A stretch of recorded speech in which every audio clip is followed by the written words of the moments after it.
سایہ لگاتار بڑھتا چلا آ رہا ہے، اور وہ سایہ کدھر جا رہا ہے؟ ان لاشوں کی طرف جا رہا ہے جو کربلا میں پڑی ہوئی ہے۔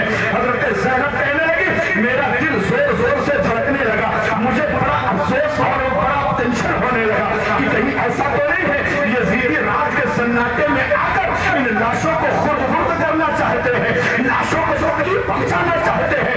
حضرت زینب کہتی ہے خبردار، آگے آنے کی کوشش مت کرنا، آگے میرا بھتیجا کٹا پڑا ہے، آگے میرا بھانجا کٹا پڑا ہے، آگے میرے دو بیٹے کٹے پڑے ہیں، آگے میرا بھائی امام حسین کا لاشا پڑا ہے، آگے آنے کی کوشش مت کرنا۔ لیکن حضرت زینب کہتی ہے وہ جو سایہ ہے وہ لگاتار لاشوں کی طرف بڑھتا جا رہا ہے، رکنے کا نام نہیں لے رہا، بڑھتا چلا جا رہا ہے، بڑھتا چلا جا رہا ہے۔ آخر سایہ بہت جب قریب آ گیا، حضرت زینب نے وہی ٹوٹا ہوا نیزہ آگے کر کے کہا تھا آگے مت بڑھنا ورنہ میں یہ خنجر تمہارے سینے میں پیوست کر دوں گی۔ جیسے اتنی آواز سنیے نا، آگے سے آواز آتی ہے او میری بیٹی زینب، میں کوئی اور نہیں ہوں، میں تمہاری ماں فاطمہ ہوں، تمہارا پہرا دیکھنے آئی ہو، رات کی تنہائی میں تمہاری نگرانی اور تمہاری حفاظت دیکھنے آئی ہو۔ یار میرے بھائی ذرا سوچ کے دیکھنا، ماں کی آواز کو جیسے ہی پہچانا ہے، حضرت زینب روتے ہوئے کہتی ہے اماں یہ تو بتاؤ آپ کیوں نہیں آئی جب عباس کے دونوں بازوؤں کو کاٹا گیا تھا، آپ کیوں نہیں آئی جب علی اکبر کے حلقوں میں تیر مارا گیا تھا، آپ کیوں نہیں آئی جب حضرت علی اکبر کے جگر میں تیر مار دیا گیا تھا، آپ کیوں نہیں آئی جب حضرت قاسم کو مار دیا گیا تھا۔ اتنا سنتے ہی حضرت فاطمہ آگے سے کہتی ہے او میری بیٹی زینب سنو، میں تب بھی کربلا میں موجود تھی جب تم پہ پانی بند کیا گیا، میں تب بھی کربلا میں موجود تھی جب اہل بیت کی شہادت کا سلسلہ شروع ہوا، میں تب بھی کربلا میں تھی جب علی اکبر کے سینے میں تیر مارا گیا، میں تب بھی کربلا میں موجود تھی جب قاسم کے گلے کو کاٹا گیا، میں تب بھی کربلا میں موجود تھی جب حضرت علی اصغر کے حلقوں کو چیرا گیا ہے۔ حضرت زینب کہتی ہے اماں اگر آپ کربلا میں تھی، فاطمہ کہتی ہے بیٹی صرف میں ہی نہیں تھی،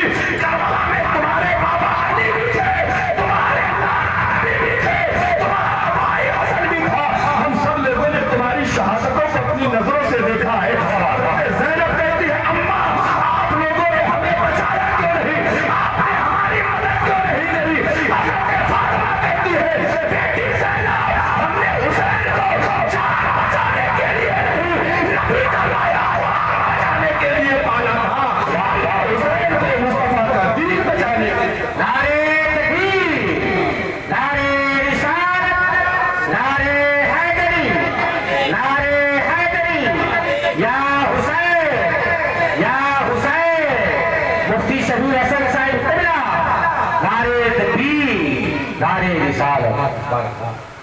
اب حضرت فاطمہ نے اپنا ہاتھ بڑھایا، کہا بیٹی زینب یہ میرے ہاتھوں میں کنکریاں دیکھ رہی ہو، یہ کنکریاں میں نے کربلا کے میدان سے چن لیا تھا، میں نے کنکریوں کو کربلا کے میدان سے اٹھا لیا تھا۔ زینب نے پوچھا اماں وجہ کیا ہے؟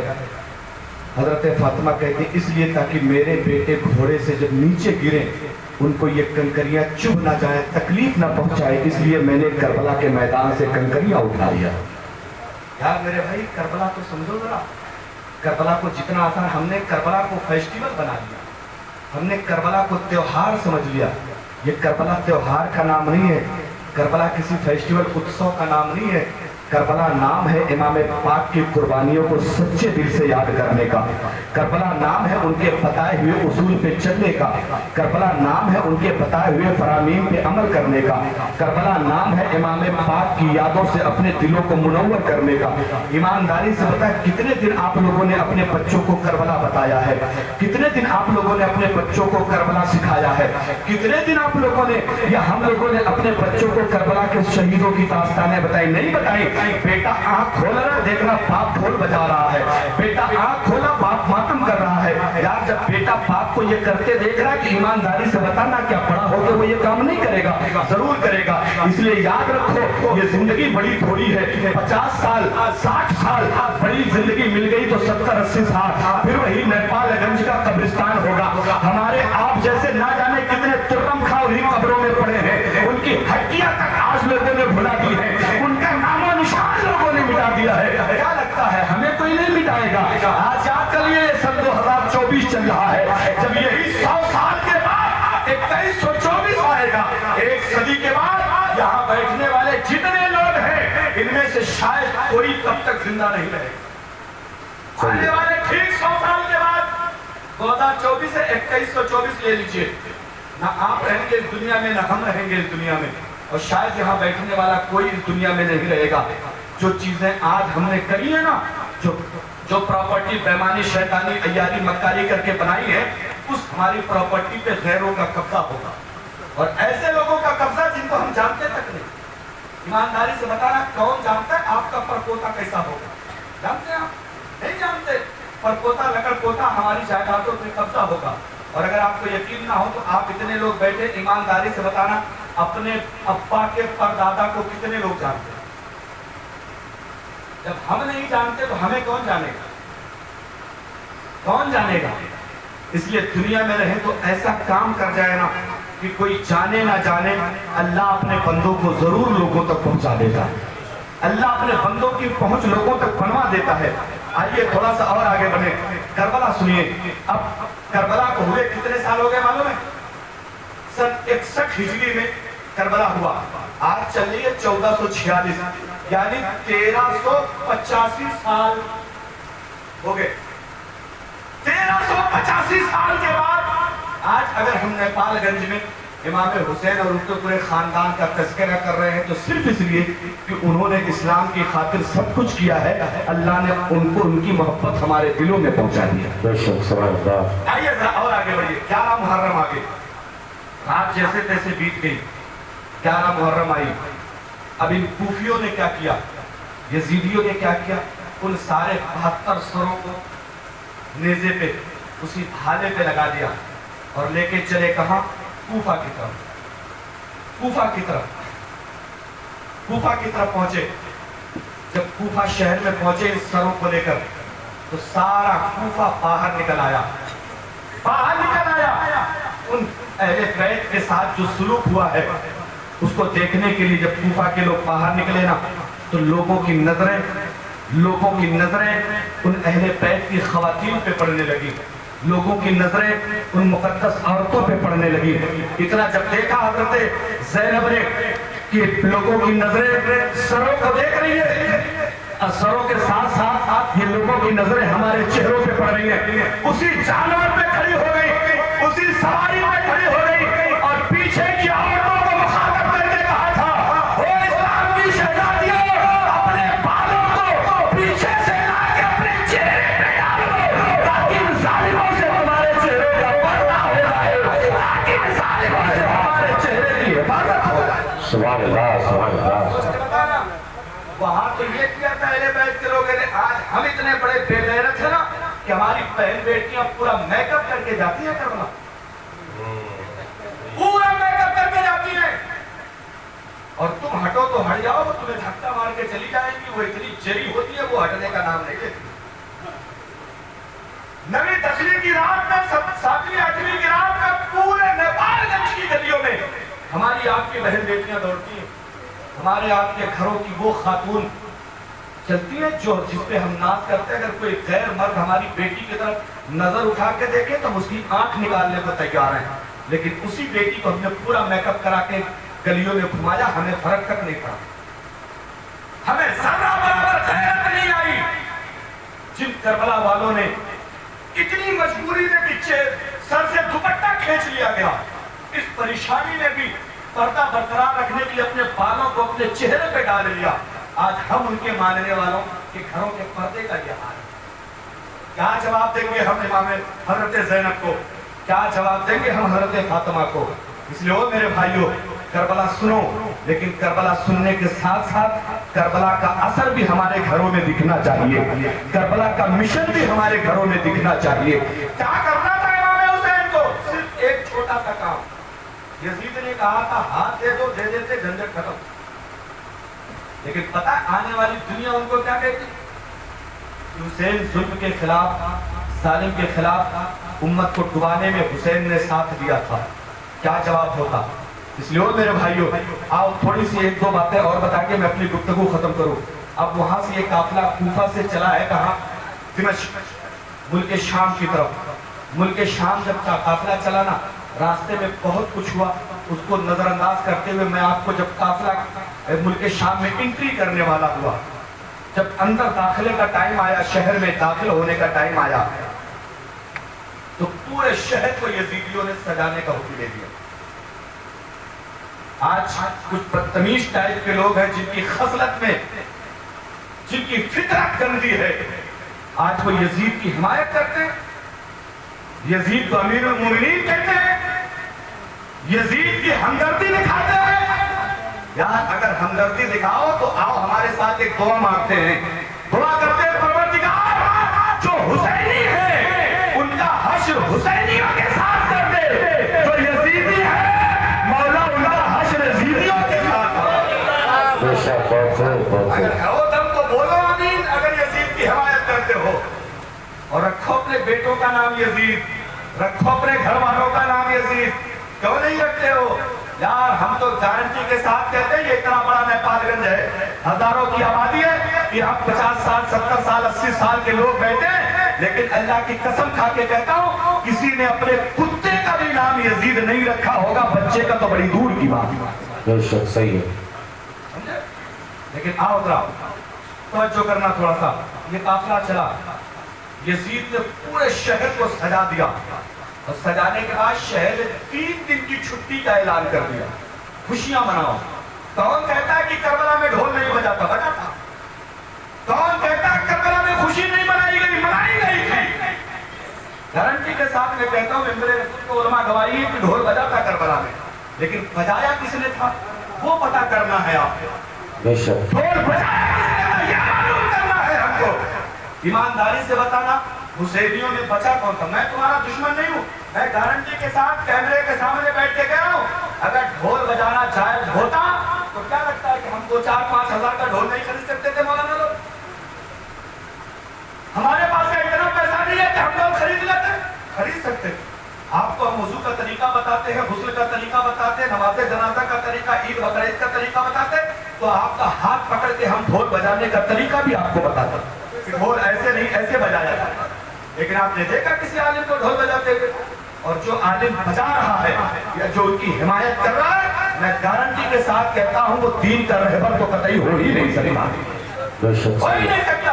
और अभी एक पीलीभीत के कुछ सरफिरे मौलवी, बिल्कुल सही है, जो बिल्कुल सोशल मीडिया पे जिन्होंने उधम मचा के रखा है, आप उनके ऊपर ना जाइए। Social media, Facebook, WhatsApp, Google, ये एक बाजार का नाम है, यूट्यूब एक बाजार है। आप अपना सामान कितना झूठ बोल के बेच सकते हो, उतने ज्यादा आपके सब्सक्राइबर बढ़ जाएंगे, उतने ज्यादा आपकी वीडियो देखने वाले लोग हो जाएंगे। समझ रहे कि बाजार के चक्कर में ना पड़े। अगर बाजार से आप दीन सीखेंगे ना, तो फिर बाजारू दीन आपके हाथ लगेगा, तो आप भी कहेंगे कि ये नहीं, ये हलाल है, ये नहीं है। इसलिए जब किसी ऐसी वैसी बातों को सुने तो अपने उलमा से, अपने इमाम से, अपने करीबी मौलवी से राब्ता करे, वो आपको सही रहनुमाई करेगा और सही दीन आप तक इंशाअल्लाह वो पहुंचाएगा। अब तवज्जो करें, ये काफिला एंट्री करने वाला है। वहां नबी के एक सहाबी थे, जब उनको पता चला कि करबला में इमाम पाक को शहीद कर दिया गया, वो भाग के आ गया। और कहाँ है? जिस दरवाजे से काफिला अंदर जा रहा था उसका नाम था बाबू सलाम।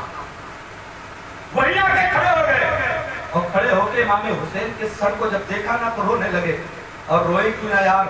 उस सहाबी एक ऐसी जात का नाम है ना कि सहाबी कोई अमल से नहीं बनता, मुस्तफा की ज़ियारत से सहाबी बनता। सहाबी किसी अमल से नहीं बनता, कोई नबी की ज़ियारत से सहाबी बनता है। अब उन्होंने देखा था कि नबी कभी हुसैन को चूमते थे, कभी सूंघते थे, कभी गले से मोहब्बत करते थे, कभी गोद में भर लेते थे, कभी रानों पे बैठाते थे, कभी कंधे पे बैठाते सवारी बजाते थे। सारा मंजर देखा था, सहाबी रोने लगे। हज़रत सकीना ने पूछा, वो बंदे बता तो सही, पूरा दिमश्क खुशी मना रहा है, पूरा मुल्क शाम हमारे ऊपर हंस रहा है, आप क्यों रो रहे हो? उन्होंने कहा, हो बेटी, तुम्हें मालूम नहीं मैं तुम्हारे नाना का सहाबी हूँ, मैं तुम्हारे मर्तबे को जानता हूँ। आज जो जुल्म तुम्हारे साथ हुआ ना, काश ये देखने से पहले मैं मर गया होता। लेकिन बताओ तो सही, तुम इतनी मुसीबत में हो, मुझ से अगर कोई छोटी सी मदद तुम्हारी हो सकती है तो बताओ, मैं तुम्हारी मदद करने को तैयार हूँ, मैं तुम्हारा साथ देने को तैयार हूँ। हजरत सकीना ने कहा था, अच्छा आप अगर मेरे नाना के साथ तो छोटा सा काम कर दे, यह हमारे शहीदों का सर, यह हमारी सवालियों के बिल्कुल करीब करीब चल रहा है, आप उनसे कह दें यजीदियों से इन सरों को आगे लेके चले जाए, ताकि लोगों की नजरों से हमारा पर्दा हो जाएगा, ताकि लोगों की नजरें हमारे ऊपर नहीं पड़ेंगी। 3000 रुपया देके सहाबी ने उस सरों को आगे करवा दिया। यार जरा सोच के देखना क्या जुल्म किया था इन जालिमों ने। काफिला और आगे बढ़ा और आगे बढ़ा, एक जगह रुक गया तो चारों तरफ बहुत सारी औरतों ने घेर लिया। एक बूढ़ी औरत आगे बढ़ी, आगे बढ़ के कहने लगी, बेटी हजरत ज़ैनब से कहती है, बेटी तुम लोग कौन हो? हजरत ज़ैनब ने कहा, हम मुसाफिर हैं, करबला से हमें सटा के कैद करके लाया गया है। उन्होंने कहा, तुम लोग रहने वाले कहाँ के हो? हजरत ज़ैनब कहती, हम मदीने के रहने वाले हैं। इतना सुनते ही वो बूढ़ी औरत दौड़ के घर में चली गई और घर में गई, घर में से गिलास में पानी लेकर आई, कहने लगी, बेटी ये पानी पी लो। हजरत ज़ैनब ने पूछा, अम्मा एक बात तो बताओ, पूरा शहर हंस रहा है, पूरा शहर खुशी मना रहा है, तुम हमें पानी क्यों पिला रही हो? इतना पूछना था कि बुढ़िया तड़प के कहने लगी, ओ मेरी लाडली, मैं जवानी के दिनों में मदीने में रहा करती थी, और जिस मदीने में मैं रहती थी ना, वहाँ एक घर है जिसको फातिमा का घर कहा जाता है, मौला अली का घर कहा जाता है। मैं फातिमा की नौकरानी बन के उनके घर में नौकरी में कर रही थी, लेकिन जब मेरा बुढ़ापा आ गया, मुझसे काम नहीं हो रहा था, तो फातिमा ने मुझसे कहा था, घर चली जाओ, अम्मा घर चली जाओ। जब मैं घर आने लगी तो मैंने पूछा था, हो फातिमा मेरे लिए कोई नसीहत कर दीजिए। तो जब मैं चलने लगी थी तो फातिमा ने कहा था, मेरी अम्मा अगर जिंदगी में कहीं कोई मुसाफिर मिले तो उसे पानी पिला देना, मुसाफिर मिल जाए उसे पानी पिला देना। आज मैंने तुमको देखा है तो फातिमा की वही बात याद आ गई है, इसलिए मैं तुम्हें पानी लेकर आई हूँ। इतना सुनते ही हजरत ज़ैनब का दिल भर आया। हजरत ज़ैनब बुढ़िया पूछती है, बेटी मदीने में रहती हो? हाँ अम्मा मदीने में रहते हैं। पूछा, बेटी अच्छा बताओ, मदीने में फातिमा को जानती हो? हाँ अम्मा फातिमा को जानते हैं। बेटी क्या मौला अली को जानती हो? हाँ अम्मा उनको भी जानते हैं। बेटी बताना जरा, उनके घर पे एक बेटी थी जिसको ज़ैनब कहा जाता है, क्या तुम ज़ैनब को जानती हो? हजरत ज़ैनब ने कहा, हाँ हाँ अम्मा मैं ज़ैनब को भी जानती हूँ। अब वो बुढ़िया आगे बढ़ते कहती है, मेरी बेटी जरा बताना तो, फातिमा के घर पे तो छोटे छोटे शहजादे थे जिनको हसन अली ज़ैन कहा जाता था, क्या तुम उन्हें जानती हो? इतना सुनते ही हजरत ज़ैनब फपक के रोने लगी और कहने लगी, मेरी अम्मा जिस हुसैन की तुम बात कर रही हो, नेज़े पे जो सर है उसी इमाम हुसैन का सर है, और तुम्हारे सामने जो खड़ी है यही तो ज़ैनब खड़ी हुई। इतना सुनते ही वो औरत भी बेहोश हो गई और फिर दोबारा उसे जिंदगी में होश नहीं आया, उसका इंतकाल हो गया। एक और शहीद जो करबला के साथ वालों पर, करबला के शहीदों पर शहीद हो गया। मेरे भाई और आगे बढ़े। अब हजरत, मैं बड़ी जल्दी बता रहा हूँ, थोड़ा सा वक्त अगर लग जाए थोड़ी सी माफी चाहता हूँ, बड़ी जल्दी 2-3 बातें करबला के बाद की और सुन लीजिए, उसके बाद मेरी गुफ्तगू खत्म है। तवज्जो करना, हजरत ज़ैनुल आबिदीन को बुलाया किसने? यजीद ने बुलाया और बुलाने के बाद कहा, ज़ैनुल आबिदीन तुम्हारे बाप को मैंने नहीं मारा, अगर हुसैन मेरे पास आते ना तो मैं इनको छोड़ देता। हजरत ज़ैनुल आबिदीन खतरनाक हो गए और फरमाते, यजीद अपनी बकवास बंद कर ले, बस एक बात बता दे, अगर तू अपने कौल में सच्चा है तो मेरी 4 बातें मान ले। नंबर 1, अगर तूने हुसैन को कत्ल नहीं करवाया तो जितने लोग उस जंग में शामिल थे उनको मेरे हवाले कर दे, मैं अपने बाप के कत्ल का बदला ले लूं, चूंकि इस्लाम में कत्ल के बदले कत्ल किया है। दूसरी शर्त यह है कि कल जुमा का दिन है, दिमश्क की जामा मस्जिद में मुझे तकरीर करने का मौका दे दो। नंबर 3, मेरी शर्त यह है कि मेरे बाप के सर को मेरे हवाले कर दो ताकि मैं इसको इज्जत के साथ दफन कर सकूं। और नंबर 4, मेरे काफिले को हिफाजत के साथ मदीना भिजवा। ये 4 शर्तें हजरत इमाम ज़ैनुल आबिदीन ने रखी और रखने के बाद कहने लगे, बोलो यजीद क्या ख्याल है? यजीद कहने लगा, तुम्हारी 3 बातें तो मैं मान सकता हूँ, لیکن ایک بات جو یزیدیوں کے قتل کی ہے, جو یزیدیوں کو حوالے کرنی ہے, کہ وہ میں نہیں مان سکتا. اب ایمانداری سے بتانا, یزید کی حمایت کرنے والے کتوں, ذرا بتاؤ تو صحیح, اگر یزید سچ تھا تو اسلام کا داعی تھا نا وہ, اگر اسلام کا حقدار تھا, اسلام کا علمبردار تھا, تو اس کو خود ہی کہنے سے پہلے بدلہ لینا چاہیے تھا.